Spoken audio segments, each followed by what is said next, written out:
Perfect recording studio Gorakhpur.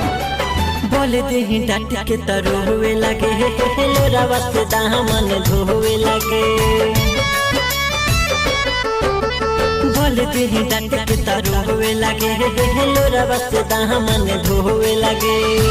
सबके सोझा मिले ले नहीं डरे ले हो, सबके सोझा मिले ले नहीं डरे ले हो। हतना हमसे प्यारे उपबली करे ले हो, हतना हमसे प्यारे उपबली करे ले हो।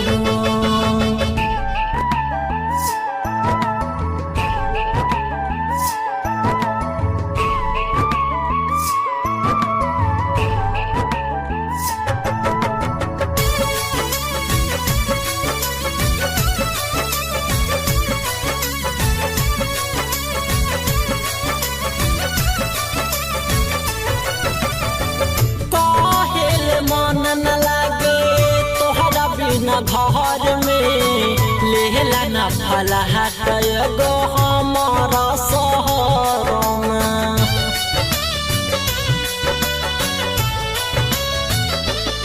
हाँ कहल मन न लागे तोहरा बिना घर में लेला न भला हाथ गो हमारा शहर में।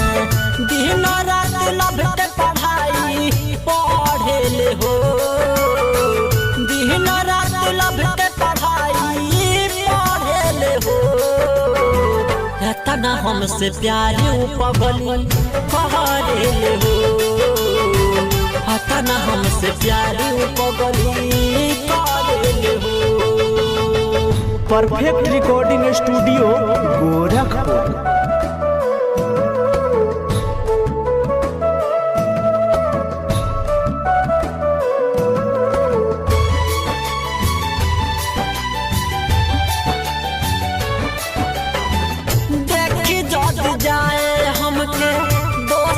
के साथ में खाना पीना छोड़ के खाली रोए दिनों रात में।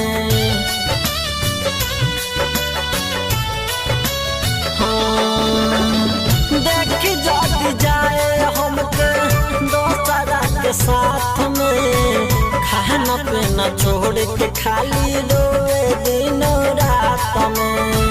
हमारा खातिर दोसरा से हो, हमारा खातिर दोसरा से लड़े हो। अपना हमसे प्यारे उपबली करे हो, अपना हमसे प्यारे उपबली करे हो।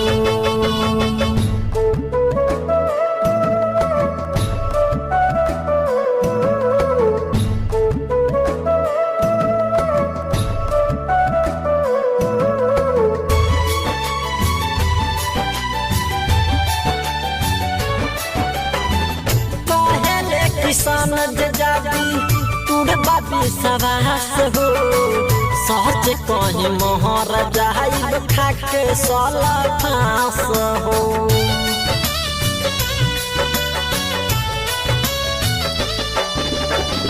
कहले किसान जाती तुड़ बाबी सवास हो, सहज कहीं मोहर जाई खाके साला फांस हो।